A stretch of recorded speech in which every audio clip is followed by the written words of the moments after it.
Hello everyone, and welcome to a video talking about the final Vault 94 raid, Washout. Let's start with the most important part: do I consider this raid worth doing? The answer there? Yes. I'd recommend anyone with a strong enough team try this raid out. Last week we had Mission 2, Meltdown, which required gathering 50 identical keycards, which I utterly hated, but this time around there's at least a bit more variety in the tasks, reminiscent of the first Vault raid mission. For anyone not wanting spoilers, stop watching now, as I'm going to go through what you have to do in the raid, and give a few tips here and there. I also feel like I should apologise before going any further. My voice is currently dying, so when I start sounding like this, yeah, I apologise, the voice is going to be all over the place. Anyhow, on to the actual task now. After you first enter the vault and choose your difficulty, you will need to pick up a Vault Security ID card, which will allow you to head through the blue bulkhead door. After this, you then run through the vault until you make it to a room with 4 cards and hand scanners. Each person will need to scan through their card and then scan their hand in order to progress. If you don't have a full team, then the required number of scanners will already show up as green, so if you've got 3 people, there'll be 1 scanner green. If you're doing it solo, 3 of the scanners will be green.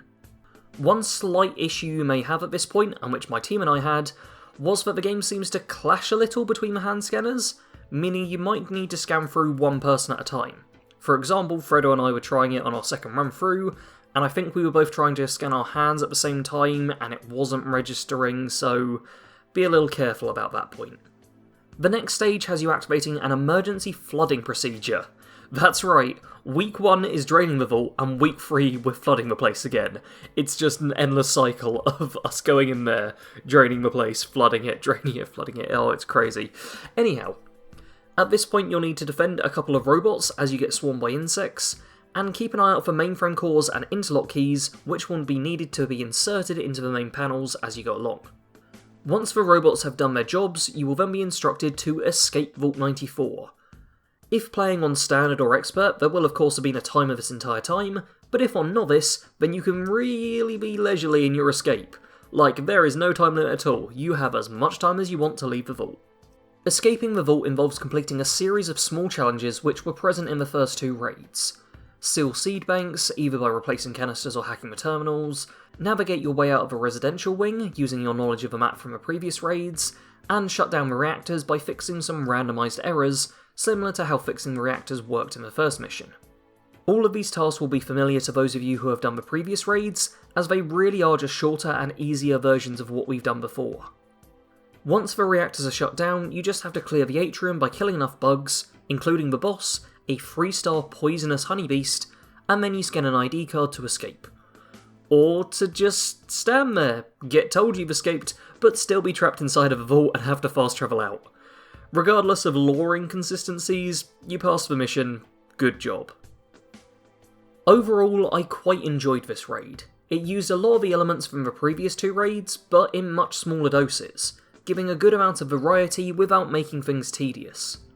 I found Dead in the Water to be enjoyable enough, but quite RNG heavy, and Meltdown was about as tedious as could be, but I think that Washout comes out on top as the most enjoyable of the raids to play.